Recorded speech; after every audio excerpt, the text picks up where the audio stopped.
Hi everybody, it's your girl Tamkin Spice and I'm back with another video on tools and tech for body and beauty. And today we are going to actually talk about something that I really should have talked about already by now, but it's going to be about my belly button.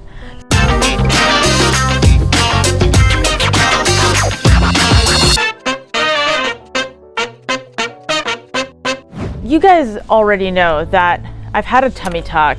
The results are really good. Please check out my tummy tuck video if you haven't already. So you guys already know that my tummy tuck scar did end up becoming a keloid scar, and I've got a couple videos on that, so check them out.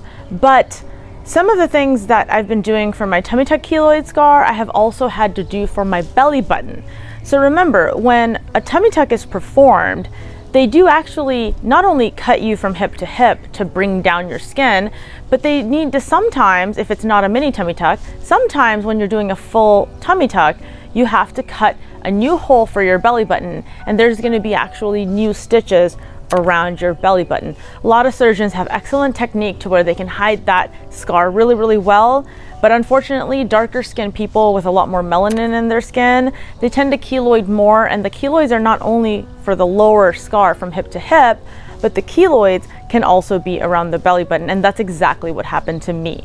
So originally when I got my surgery done, my belly button looked really, really great. It was a little crusty, you know, while it was healing. It did have some scabs that had to come off, but I was generally happy with the way my belly button looked. The scar started off a little bit pink, but then I noticed the scar started getting darker and bigger, and eventually it started looking kind of like a cat's butthole. And a lot of you kind of mentioned it in the comments. You guys have the same problem. Your belly button ended up becoming a keloid and it started looking like a cat's butthole. So I just want to show you guys a picture of what my belly button looked like when it was in its full keloid state. And now I'm going to tell you guys what I did. So it's the same thing I did for my lower abdominal scar. It was a series of cortisol injections, which is a steroid. The steroid actually breaks down scar tissue and flattens and lightens your scar. So I did that. I did about 6 rounds at this point. I did 3 rounds of cortisol and I did 2 rounds of Kenalog. Is that 5? I don't know. I know I did cortisol and Kenalog, and I know that Kenalog was not working for me, so I switched back over to cortisol and it's working a lot better. So let me show you how my belly button looks now. It still doesn't look like I want it to be, but at the end of the day, I would rather have this belly button and a tummy tuck scar than the hanging, protruding, like fupa stomach that I had before. So let me show you guys my stomach right now. I'm a little bit scared because there's a lot of bees flying around because my succulents are flowering, so I'm just going to be very careful and show you guys my belly button and not get stung. Here we go. So here is my belly button now. As you can see, there's my scar. It's getting a lot better compared to what it used to be. I did a lot of laser hair removal along my bikini line so that the hairs are no longer causing keloids. But that's my lower scar, and this is my belly button scar. So as you can see, compared to the before picture, it's all right. It's actually all right. If I poke my belly button out, you can see the shape of the actual belly button. I'm forcing my stomach out now, and you can see how small the hole is. Normally, my belly button had a kind of a really deep hole, but now it doesn't anymore because there's not as much skin on my belly to have such a deep hole. But when I'm standing normally, it sucks in a little bit. And you can see the darkness of the scar really helps to give it a definition of the belly button instead of just having this little hole of a belly button. You know, it's a tiny, tiny little hole. I'm a little unhappy with how small it is, but when I'm standing up normally, it looks okay. I think even if you haven't had a tummy tuck, maybe if you pull your belly button open and see how big your hole is, maybe it's not a big hole to begin with. So I'm fine. The one thing I do want to do is continue to do a little more cortisol injection to see if I can open up this hole a little bit more. And then after that, I will do some radio frequency microneedling around this scar area, but I will also do the radio frequency microneedling for my entire tummy tuck scar as well, because I want to do at least 1 more round of steroid injections just for this area. It's a little hard.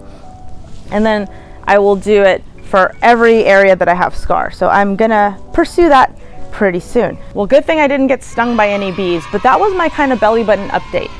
If you compare what my belly button looked like to what it looks like now, I think there's a lot of improvement. And honestly, at this point in my life, when I'm wearing a bikini and I'm out and about on the beach, and if I'm having hot girl summer, I really do feel so confident. I feel so good in my skin, and getting this tummy tuck really was one of the best things I've ever done for myself. You know, it was the most money I've ever spent on anything. It cost me more than it cost my Toyota Camry back when I bought it, you know, in 2011. But, you know, yeah, I spent $20,000 on my tummy tuck, and it took me a long time to pay that off. But at the end of the day, I mean, if you look at my before and afters, it's so worth it.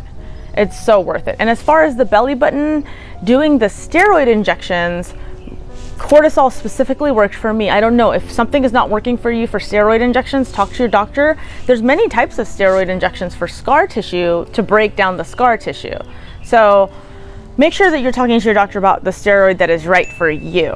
So that's kind of my belly button update, guys. I really hope this was helpful. And if you have a cat butthole belly button as well, please leave me a comment below and let me know what you're doing to try to make a difference, or whether or not you've just accepted it, because at the end of the day, everybody is a beautiful body. I know that this channel focuses a lot on tools and tech for body and beauty, but at the end of the day, we've got to love ourselves, and you've got to love yourself. And I'm very happy that you've come here today to watch this video and support me. Please like this video if you found it helpful. Please leave a comment below if you have any questions or comments.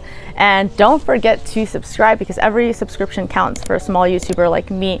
So with that, I hope you have a wonderful day, and I hope that all of your wishes and dreams come to fruition for everything that you desire to manifest in this world. And thank you so much. I'll see you next time. Bye. All right, guys, let's take a quick run through of what my scar has looked like throughout, just so you can compare it from before surgery to current. So I'm gonna do a series of image overlays now, and you can just follow along. So the first picture, this is before my tummy tuck. I am pushing my skin in a little bit so you can kind of see just how much laxity there was and fat there was. And frankly, to be honest, I didn't even have a belly button. It was just some type of weird wrinkle in my body at that point. So even having a keloid is probably better than that. Next picture, I'm gonna let you know, this was right after surgery. You can still see a lot of scabbing and healing, you know, more scabbing and healing in the next picture as I'm continuing progress. This is around like 5 or 6 weeks. Then you can start to see, once the scabs fall off, it's really light skin circle around my belly button. And at this time I was feeling like, you know what, once that scar lightens up, I'm gonna be fine. Then this is the point where I had a really, really nice thin scar. And I was thinking that I was, you know, this was gonna be my final result. It was very, very thin, light scar, same on my belly button and same on my lower abdomen. But then, boom, it all turned into a keloid. It turned into a cat butthole type of belly button. The keloid scar on my lower abdomen was insane. And this is when I started deciding that I'm going to go ahead and get the, you know, cortisone steroid shots. And, you know, I did the 6 rounds, and here is where I'm at right now. Now, I understand my lower abdomen scar looks a lot more crazy. If you look at them side by side, my cat butthole keloid situation next to my current situation, my after, you can see that, yes, my scar is a lot wider on the bottom. But the main thing that matters to me is it's not raised. Before, it was raised to the point where if I was wearing a tight dress, you can see my scar from outside the dress. It was raised about almost maybe 1/2 centimeter to 3/4 of a centimeter out from my skin. So even though the after picture compared to the worst keloid butthole picture may look a little bit different, I am personally very happy because my bikini covers my scar. If I want, I can cover it with makeup. It's completely flat now. And once I do the radio frequency microneedling, it'll lighten up the color of it, and I'm gonna be, you know, better than ever. And I'll definitely make a video of that. So yeah, I just wanted to make sure you guys saw my timeline of keloid scar, and, you know, let me know what you think.